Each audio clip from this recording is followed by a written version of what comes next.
In this video, I'm going to take apart the Galaxy S7 Edge and talk about repairability. Plus, we're going to cut open the heat pipe, which they're calling liquid cooling, and at the end I have some interesting stuff to show you with the camera, so buckle up.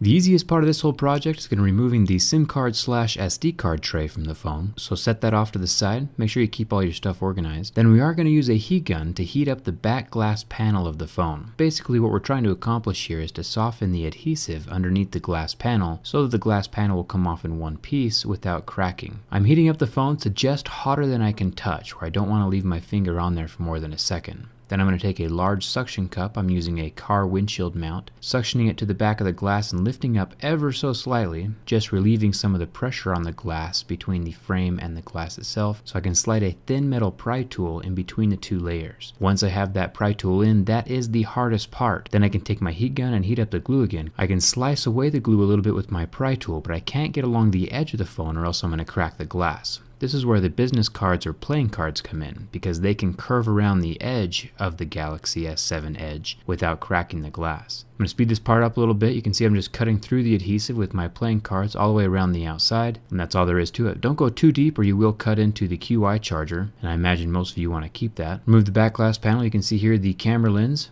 You can just push those through. That's how those are replaced. Then there are 12 screws holding down the back frame. I will link all the parts and tools down in the video description right below that like button. There's this nifty little piece of gold tape. I have no idea what it does, but it's probably important, so set that off to the side where you can remember where it is. Then there's a bunch of little plastic pieces around the edge of the phone. They lock together like little puzzles. So I'm going to snap off this top piece and set that off to the side next to the screws. Then the QI charger panel and plastic will lift off from the back of the phone as well. It just unsnaps from the bottom plastic piece. You can see here the contact points of how the QI charger charges the battery through the motherboard. I'm going to unplug the battery now so that there's not any electricity coursing through the board. Here's the power button cable, the screen ribbon cable, and then here's the volume rocker cable as well.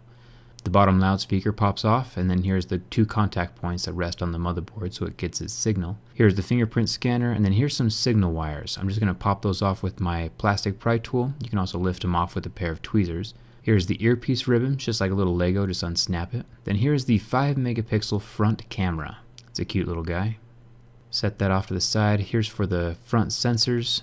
I'm going to pull that off, and then there's one more ribbon cable down at the bottom of the phone for the charging port. I'm going to unsnap that from the back of the motherboard, and then here is the motherboard itself. Once I flip it over, you can already see some discoloration where the processor has melted into the back plastic. The 820 is a pretty hot running processor. Here's the 12 megapixel rear facing camera. I have some cool stuff I'm going to show you with this towards the end of this video. I'm going to put it back into place, just snapping it in like a little Lego. For the battery removal process, it is fairly difficult. I'm going to use my heat gun again to soften the adhesive between the battery and the frame of the phone, and then using a metal pry tool very gently and very carefully prying it out of the metal frame. You want to make sure not to slide or slice your metal pry tool at all, because if you puncture the battery it could smoke or explode, you know, and we try to avoid doing those things. Now down by the charging port there are 3 screws. You can also remove the headphone jack. Now here is the disappointing part of this phone. The charging port has these 2 side ribbons that go around to the back and the menu buttons for the Galaxy S7 Edge,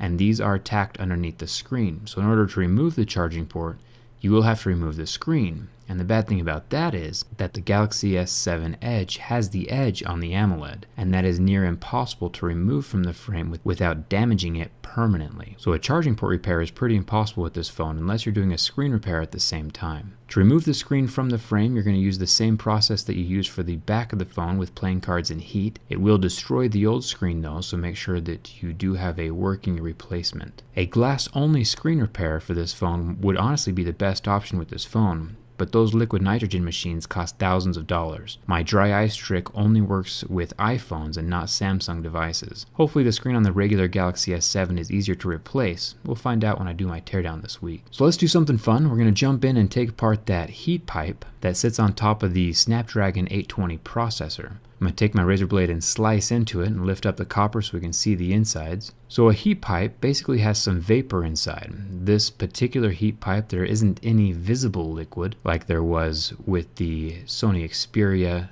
Z5 Premium. We could see a little bit of liquid inside of that one. This one is more similar to the Lumia 950 XL, where there's no liquid inside. So here's a poll question for you. There's going to be a little icon that pops up in the corner of this video. Should a heat pipe inside a cell phone be called liquid cooling when there isn't any visible liquid? Go ahead and respond to that quiz and we'll see what the consensus is. Inside the heat pipe there are these little copper strands that essentially wick the vapor inside of the tube from one end to the other as it heats up. So it does work as a glorified heatsink. I'm going to put it all back together and it is good as new. Hit that subscribe button if you've enjoyed this video so far. I'm going to put the tape back on top with the little foam heat transfer bits, and then we can start putting the phone back together again. I'm going to put the headphone jack back in by the charging port, and then snap the charging port ribbon cable back into the bottom of the motherboard. Set that back into place, making sure to get all the wires and stuff out from underneath it. That includes the two up by the earpiece, the volume rockers, and the power button connector as well. I'm going to snap all those back into place, making sure that I can feel them click in underneath my finger, just like a little Lego snapping in. Same thing with the fingerprint scanner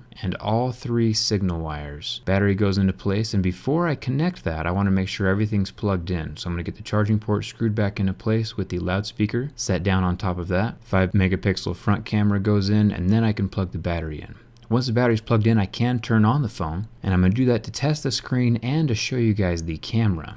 Now this is pretty cool. It's called optical image stabilization. The camera itself is stabilizing while I move it around, and this is what's going to keep your videos and images clear while you're walking or holding your phone. There's two ways to stabilize images. There's optical image stabilization and there's digital image stabilization. The digital is just a software where it takes the megapixels and kind of cuts off the corners of it and can stabilize it that way. I prefer the optical image stabilization, where it's actually a mechanical part of it with the little gyros and magnets and little rubber balls inside of the camera unit. Pretty nifty stuff. Once all the screws are back into place, you can take your double-sided tape and put it around the edges. That way your new back will sit in place and stay on. I will link all the replacement parts and stuff down in the video description below, just like all my other videos. If you have any questions, leave them in the comments. Don't forget to like if this video helped you, and subscribe. It does help me out a lot. Thanks a ton for watching. Hope to see you around.